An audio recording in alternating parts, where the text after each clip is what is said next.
Racikan Berita. Tadi ulasan dari Pak Antoni Budiawan tadi tentang sosok Rizal Ramli dan juga Puan Maharani. Ini akan menjadi penantang serius nantinya untuk nama Anies Baswedan. Tadi disampaikan oleh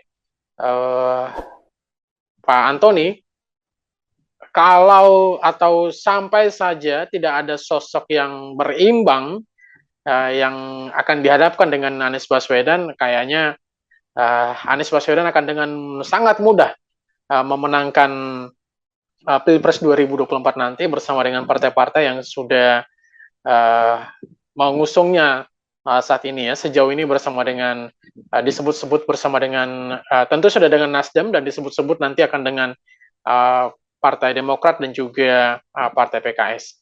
Baik, kalau pemilunya jujur ya, kalau pemilunya jujur itu sangat mudah untuk dilewati. Iya. Oke, baik. Terima kasih banyak Pak Antoni. Dan sekarang ke Bang Jerry dulu kali ya, sebelum nanti kita dengarkan juga ulasan yang akan sangat menarik nanti dari Mas Reza. Ini perlu ditanya juga nih Bang Jerry nih.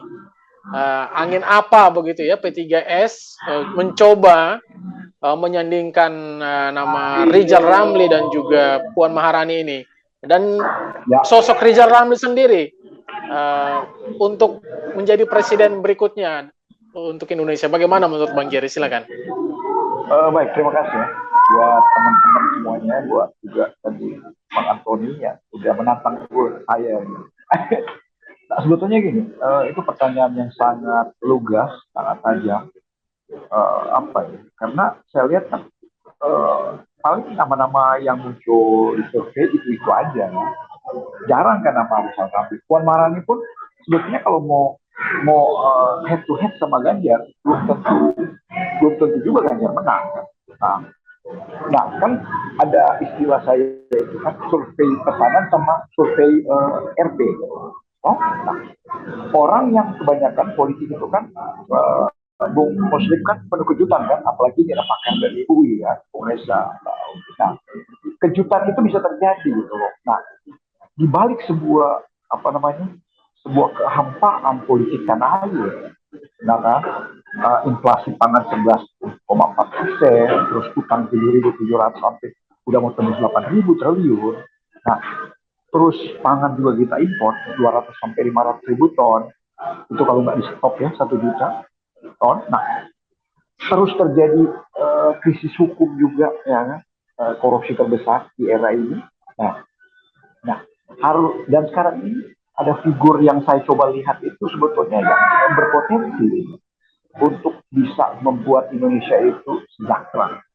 Memang ada ini ya, sejahtera itu kan dari Tuhan. Ya. Tetapi ada orang-orang yang dipakai oleh sang kuasa seperti Rizal Ramli, barangkali ada Anies Baswedan. Nah, ini karena begini, kenapa saya bukan lawan sepadannya Prabowo sama Ganjar sama Erik? Enggak. Kenapa? Prabowo itu kan kita lihat sekarang dia udah mirip ke memang ya udah pemerintah kan. Dulu emak-emak banyak yang kecewa, banyak yang tinggalkan dia, dan saya percaya di Pilpres nanti ada banyak orang yang tersakiti akan meninggalkan beliau. Nah, akan lari ke tokoh baru, figur baru, bukan pejabat. Rizal Ramli kan sekarang bukan pejabat, dulunya dia pernah menteri kan, keuangan, Menko Ekonomi, terus dan sebagainya. Dan juga Anies bukan gubernur lagi. Nah, jadi menarik head to head ini antara dua tokoh. Kalau Prabowo kan menteri kan, terus menteri, Ganjar gubernur. Nah, dua tokoh ini akan saya coba lihat untuk di apa namanya kekuatannya coba diadu lah gitu. Nah, kalau catur mungkin Bung Reza pernah nonton Kasparov sama Karpov kan. Nah, kalau di tinju Bung Antoni pernah nonton Evander Holyfield sama Mike Tyson ya, leher beton. Nah, jadi kalau saya melihat bahwa dua tokoh ini anti sama Rizal Ramli, yaitu tokoh bukan anti kritik. Mereka senang dikritik dan dibangun, ya kan? Kalau yang lain kan nggak suka dikritik. Ya. Kedua, dua tokoh ini diakui asing internasional, baik kebijakan publik, politik, ekonomi. Ketiga, nah, itulah saya sengaja mengangkat ini karena apa? Dua tokoh ini memang berimbang kekuatannya sebetulnya. Nah, ada kekuatan yang berimbang antara antara Rizal Ramli dengan Anies Baswedan. Nah, dan selanjutnya dua tokoh ini juga ini yang melatar belakangi. Dua tokoh ini adalah orang-orang yang boleh dikatakan antitesa atau antitesis daripada Jokowi. Nah, kalau yang lain kan bukan antitesa, akan melanjutkan program karena publik Indonesia ingin koalisi yang tentunya ada apa ya, bukan koalisi lama, koalisi posisi yang lama, tapi posisi yang baru. Barangkali kalau PDIP menginginkan tokoh yang fenomenal, brilian, lugas, tajam dan tegas, itu Rizal Ramli. Tapi kalau mereka juga enggak, itu kan tergantung mereka. Ya, kita hanya melempar isu saja. Nah, apakah mereka akan mengusung Rizal Ramli? Itu jawaban itu ada di tangan Megawati. Ya kan? Nah, ingat Rizal Ramli ini gurunya Megawati. Waktu Taufik Kemas masih hidup, dia dekat banget sama Rizal Ramli. Dan pernah Taufik itu ngomong ke Rizal, Mbak Rizal itu agar dia menjadi guru ekonominya, filosofi ekonominya Megawati. Dan Rizal Ramli memberikan pemikirannya, pandangannya, pemahaman ekonomi kepada Megawati. Jadi otomatis dia gurunya Megawati. Nah, jadi sebetulnya Rizal sama Megawati itu punya punya semacam ada dan PDIP itu ada chemistry.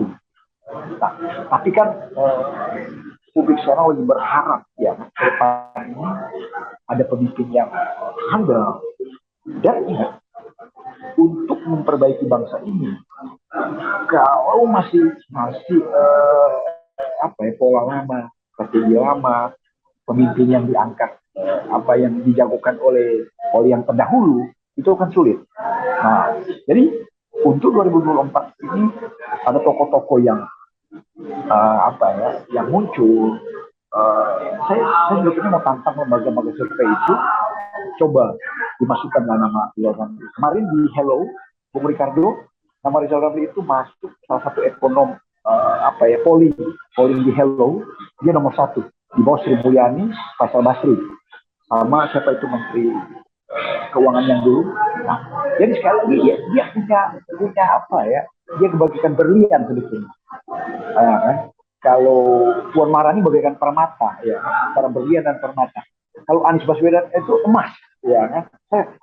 Saya mau garis bawahi ini sebuah anekdot saja politik. Ini sebuah idiom politik atau sebuah tipologi politik saja. Jadi memang menurut saya kalau ini terjadi itu menarik gitu. Menariknya apa? Pemilih akan bisa melihat calon-calon yang terbaik di bangsa ini. Sebetulnya saya juga mendukung 0%, tetapi ya begitulah, agak sulit ya.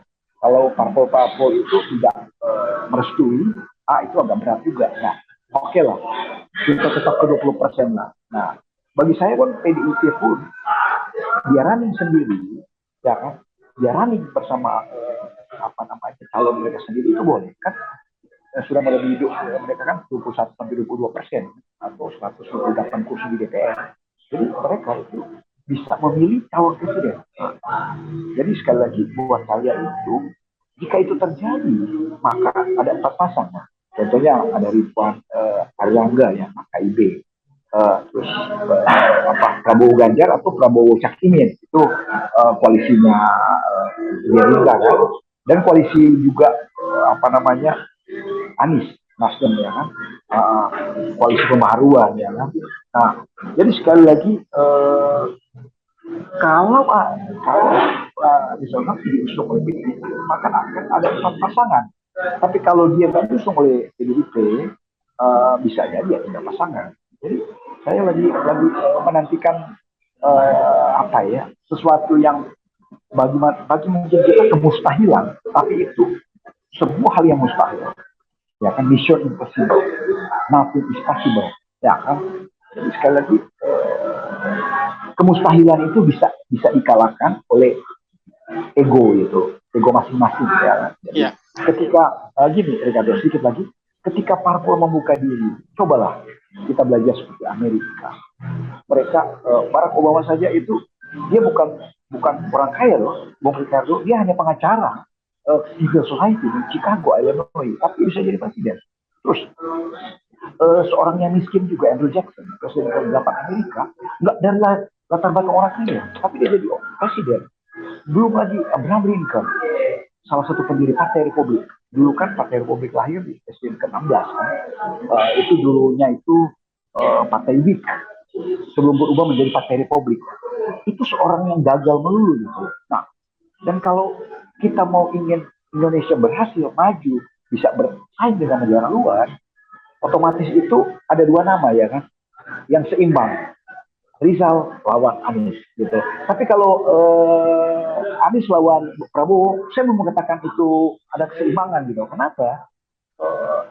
Apa istilahnya, kan Prabowo itu kan sekarang dia pendukung pemerintah, betul nggak? Ya kan? Yang saya mau nanti dan publik mau nanti itu di luar pemerintah, ya kan? Di luar kabinet Jokowi, itu yang bertarung. Nah, itu menarik gitu. Mbak Puan Maharani, jangan salah, dia mewakili 30% gender kan, perempuan, female.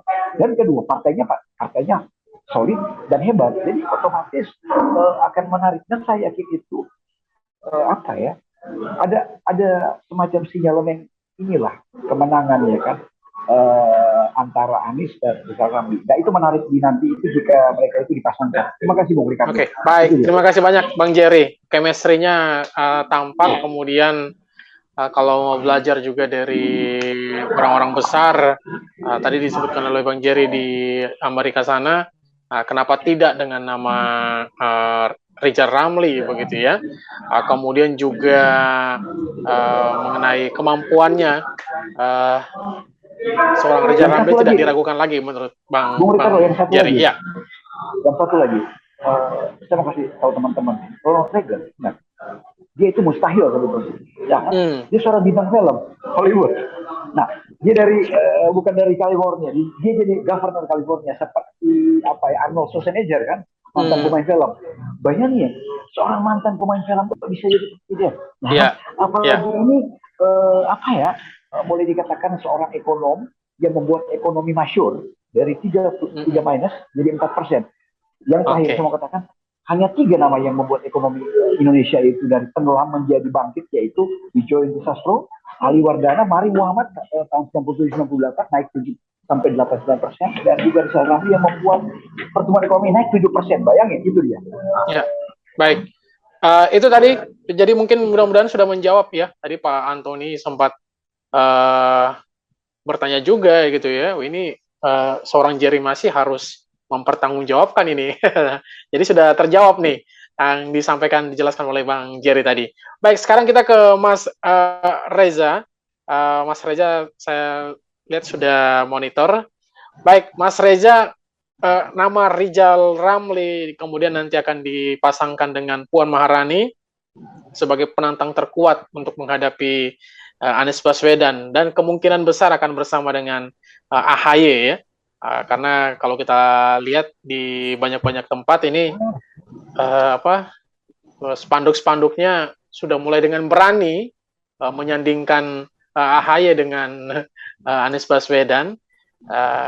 Baik, perjudiankah atau memang ini akan menjadi pilihan yang paling tepat menurut Mas Reza kalau nama Rizal Ramli nanti yang akan dipilih atau diumumkan oleh Ketua Umum PDI Perjuangan Megawati Soekarno Putri menjadi calon presiden dari PDI Perjuangan. Silakan, Mas Reza. Baik, terima kasih Mas Ricardo. Assalamualaikum warahmatullahi wabarakatuh. Selamat sore, salam sejahtera Bapak Ibu sekalian. Yang saya hormati Pak Muslim Arbi ya, narasumber, Pak Jerry Masi dan Prof. Antoni Budiawan, serta rekan-rekan yang lain ya.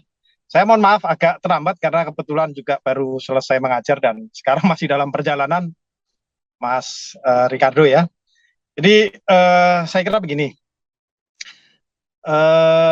di dalam mekanisme elektoral yang berlaku sekarang dan apa namanya nuansa demokrasi liberalnya sangat kuat, ya, maka sulit untuk menemukan apa yang disebut sebagai genuine will atau kehendak asali daripada masyarakat, ya. Yang ada adalah fabricated will, ya, keinginan yang dikonstruk, persepsi, terus kehendak, tindakan, cara pandang dan lain sebagainya yang dikonstruksi sedemikian rupa oleh apa namanya aparatus pembangunan citra persepsi publik yang sangat masif, ya. Nah, saya kira dalam konteks ini ya partai politik bahkan apa badan-badan komersial seperti lembaga survei, konsultan publik dan lain sebagainya, ya, konsultan politik, ya, mereka lah yang terlibat di dalam membentuk apa yang disebut sebagai fabricated will, ya, atau kehendak yang dikonstruksi sedemikian rupa dan menjadi arus utama di dalam proses elektoral di Indonesia. Dalam konteks itu pilihan menjadi seolah-olah terbatas, ya, dalam 3 parameter saja: elektabilitas, likabilitas, dan popularitas, ya. Jadi sulit bagi kita untuk mencari alternatif-alternatif lain. Dan itulah fakta politik, realitas politik Indonesia hari ini. Sehingga kalau berbicara soal capres, cawapres, ya orang parameternya 3 itu. Dan pilihannya menjadi limitatif, ya, seputar siapa Anies Baswedan, terus kemudian siapa lagi, Ganjar Pranowo, Prabowo Subianto, Ridwan Kamil, AHY dan lain sebagainya yang bisa Anda sebutkan satu persatu yang selalu diekspos di berbagai media massa dan dirating oleh lembaga survei maupun konsultan politik, ya. Nah, sehingga seolah-olah kita nggak punya sumber daya yang lain, tidak ada kader bangsa yang lain, ya, kecuali apa yang telah disajikan sebagai menu politik yang dikonsumsi oleh publik. Nah, dalam konteks itu gagasan tentang figur-figur alternatif yang sangat terbatas dan di luar mainstream yang dominan sekarang menjadi tidak menarik, menjadi sepi dari perhatian dan kurang populer, ya. Tetapi justru menurut saya menjadi sangat penting seperti yang diinisiasi oleh Pak Jerry Masi tadi, ya, untuk membangkitkan kembali gagasan-gagasan alternatif dan figur-figur alternatif di luar mainstream dominan yang sekarang ada, ya, sehingga menstimulasi kesadaran kritis publik sekaligus menjadi celah tentang pengharapan bahwa ada tempat untuk genuine will atau kehendak asali tadi, tidak semata-mata menu yang telah disodorkan oleh mesin-mesin pembangun opini publik, ya. Nah, dalam konteks itu saya kira menjadi relevan munculnya figur Pak Rizal Ramli, ya, sebagai satu figur alternatif, pilihan alternatif yang menghadirkan segudang gagasan-gagasan alternatif, ya, yang dilakukan Pak Jerry mungkin tidak populer, tetapi saya kira menjadi penting dan mengisi kekosongan dan kehausan publik akan keluar dari jebakan mainstream dominan yang telah dikonstruksi menjadi fabricated tadi, ya. Nah, apakah kompatibel dengan situasi, tantangan dan visi kita ke depan tentang bangsa dan negara dikaitkan dengan apa yang dimiliki sebagai rekam jejak, pikiran-pikiran dan kapasitas yang dimiliki oleh Pak Rizal Ramli. Saya kira publik mengenal beliau sebagai figur yang memiliki pandangan-pandangan yang kritis, terus kemudian juga integritas politik dan rekam jejak yang saya kira sebagai seorang ekonom relevan dengan permasalahan-permasalahan kontekstual yang kita hadapi dan tantangan ke depan yang mungkin akan terjadi, ya. Dalam konteks itu maka ini merupakan figur capres alternatif yang cukup menjanjikan, ya. Tetapi kembali pada realitas mekanisme elektoral yang berlaku dan menjadi mainstream dominan pada hari ini, ya, di mana peluangnya, ya, dihadapkan dengan realitas elektoral yang demikian, di mana mantra ajaibnya hanya ada 3, bagaimana popularitasnya, bagaimana likabilitasnya, dan bagaimana elektabilitasnya. Saya kira dalam konteks itu agak sulit untuk memasukkan Pak Rizal Ramli di dalam proses-proses elektoral yang telah fabricated dan sangat liberal itu ya. Tetapi akan ada peluang yang lebih besar jika ya ada partai politik yang memiliki dan memiliki keberanian untuk mengambil sikap politik yang tidak populer ya, dan melihat figur Pak Rizal Ramli sebagai alternatif yang layak disajikan sebagai satu pilihan politik baru kepada publik ya. Apakah PDI Perjuangan atau apakah Golkar atau partai-partai yang lain ya, sehingga ada titik temu antara kebutuhan kita untuk mencari figur yang betul-betul memiliki rekam jejak dan visi politik yang kuat, yang kontekstual dengan tantangan kebangsaan hari ini, dengan fakta dan masalah proses elektoral yang sudah sedemikian rupa sangat fabricated dan melulu dijejali dengan persoalan-persoalan elektabilitas, popularitas, dan likabilitas ya. Nah, kalau misalkan kemudian ini ditangkap ya sebagai satu tindakan politik baru ya, dan katakanlah misalkan disandingkan dengan Bu Puan sebagaimana tema yang disajikan pada diskusi hari ini, saya kira ini cukup menjanjikan ya. Kenapa? Karena PDIP itu ini partai yang sebetulnya lengkap dalam semua perspektif ya, suka tidak suka ya.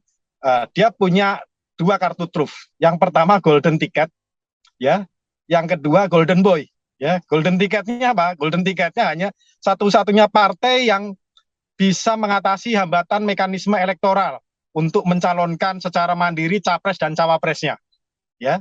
Kalau itu digunakan, PDIP bisa memilih siapa saja, bisa menentukan siapa saja tanpa harus membentuk koalisi. Artinya ini satu golden ticket yang menjadi privilege yang sangat luar biasa. Sehingga wajar kalau PDIP kemudian cenderung tidak tergesa-gesa untuk mengambil langkah-langkah politik menominasikan figur capres maupun cawapres ya, dan partai lain kelihatannya kurang percaya diri untuk segera mengambil keputusan politik yang definitif.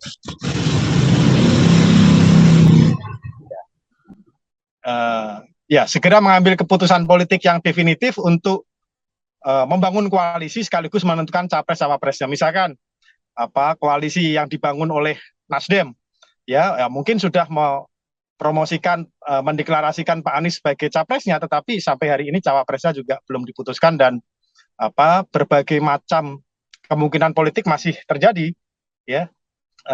Apakah deformasi daripada koalisi yang dibangun dan lain sebagainya. Begitu pula dengan koalisi yang dibangun oleh Golkar bersama P3, PAN ya, yang juga sampai hari ini juga belum definitif ya, termasuk koalisi yang dibangun Pak Prabowo ya, PKB dengan Gerindra ya. Saya kira semua akan menunggu situasi politik terakhir di PDI Perjuangan dan membuat kalkulasi politik berdasarkan hitungan matematis potensi elektoral ya, dan apakah memungkinkan untuk memenangkan proses persaingan di dalam Pilpres ya. Jadi golden ticket itulah yang saya kira menjadi sangat penting menentukan dan memberikan kemerdekaan politik bagi PDI Perjuangan untuk menentukan siapapun capres dan cawapresnya. Termasuk jika kemudian mempertimbangkan tentang figur alternatif yang dinilai memiliki preferensi politik dan rekam jejak politik yang sejalan dengan visi politik PDI Perjuangan ya, apakah itu Pak Rizal Ramli atau mungkin figur-figur yang lain ya, dan menentukan pasangan cawapresnya secara mandiri ya. Yang kedua ya, PDIP sebetulnya juga punya golden boy ya, atau anak emas ya. Anak emasnya itu ya Pak Ganjar Pranowo ya. Kenapa? Karena ya memiliki elektabilitas tinggi ya sesuai dengan realitas proses elektoral kita hari ini yang sudah sedemikian rupa dan merupakan kader partai ya. Tapi apakah itu nanti akan dipilih oleh PDI Perjuangan atau tidak kita nggak tahu ya karena apa namanya saya kira PDI itu sentralistik privilege ketua umumnya sangat tinggi untuk menentukan figur-figur itu. Jadi kunci daripada keputusan politik PDI saya kira tetap ada di tangan ketua umumnya ya Bu Mega ya. Jadi kalau misalkan Pak Rizal dipromot sedemikian rupa, di-endorse sedemikian rupa untuk bisa menggunakan dukungan politik PDI Perjuangan ya tergantung sejauh mana kemampuan untuk membangun komunikasi politik dengan Bu Mega dan meyakinkan bahwa beliau adalah figur yang tepat ya untuk kepentingan strategis ke depan sekaligus memiliki kompatibilitas dengan realitas elektoral yang sudah sedemikian rupa ya karena tentu tidak ada partai yang tidak berharap memenangkan pemilu saja tetapi juga memenangkan pilpres ya.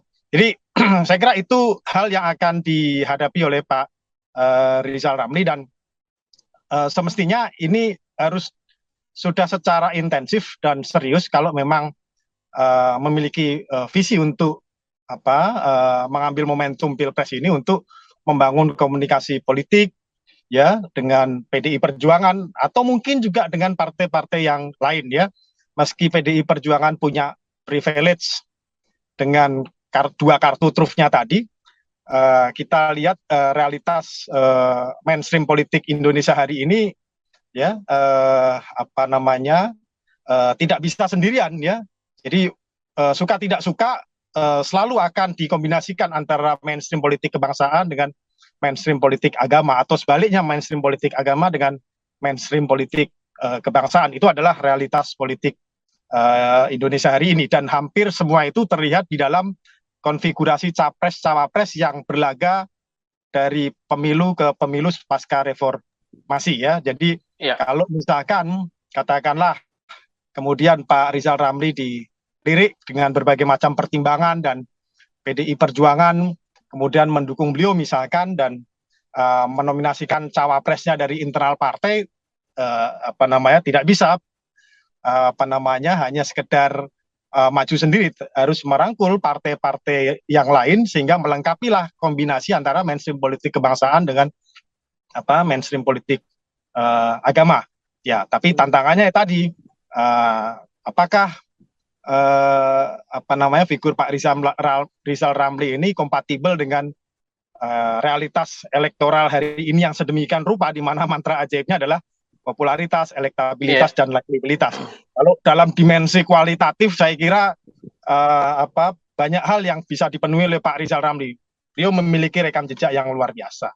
Mantan aktivis waktu di ITB dan memiliki tradisi kritis ya.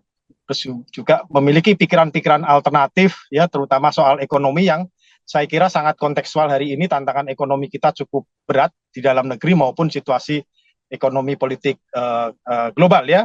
Tapi faktor-faktor domestik terutama rezim elektoral yang sedemikian rupa ini ya saya kira akan menjadi tantangan utama beliau kalau mau maju di pilpres, kecuali kita sudah punya aturan yang melegalkan tentang calon independen misalkan sehingga tidak harus bergantung pada mekanisme politik kepartean ya.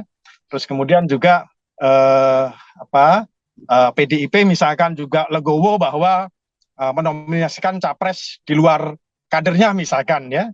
Nah, selama ini saya kira PDIP belum punya rekam jejak untuk menominasikan capres di luar kadernya ya dari 2004, 2009, 2014, 2019 selalu menominasikan dari internal kadernya dan kalau misalkan dari luar biasanya pada posisi kedua sebagai capres ya.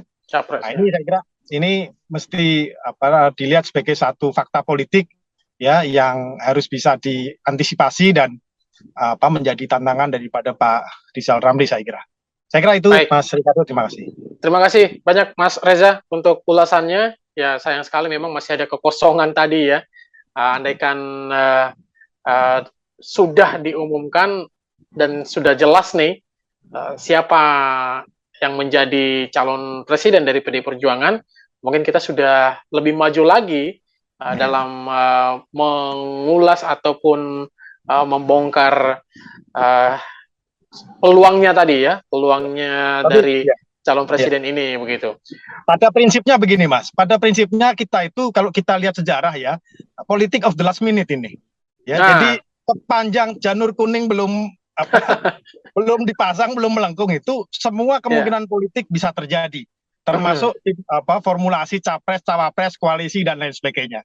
Jadi ini tradisi politik di Indonesia yang terjadi pasca pasca reformasi. Kalau sebelum reformasi itu kan belum pemilu sudah ketahuan siapa yang akan menjadi presiden dan wakil presiden, ya. Tetapi kalau setelah reformasi itu siapa yang akan jadi cawapres dan capres dan cawapres itu ketahuannya itu pada saat didaftarkan di KPU. Ya, kalau belum surat itu belum ada di KPU, semua hal masih bisa terjadi. Bahkan kalau rekan-rekan masih ingat bagaimana drama politik di 2019 ya, yang atau 2014 itu yang di restoran Pelataran itu ada yang sudah siap dan punya konfidensi yang luar biasa akan dipasangkan sebagai cawapres, ternyata yang muncul berbeda. Jadi politik 11 menit itu ada kalau di meja KPU sudah surat dukungan partai koalisi menominasikan capres dan cawapres. Jadi saya kira tidak tertutup berbagai macam kemungkinan, termasuk bagi Pak Rizal Ramli untuk memanfaatkan kesempatan politik hingga last minute, ya, kerja politik sehingga bisa masuk di dalam proses persaingan Pilpres. Saya kira itu. Terima kasih. Baik, terima kasih banyak Mas Reza sudah menambahkan.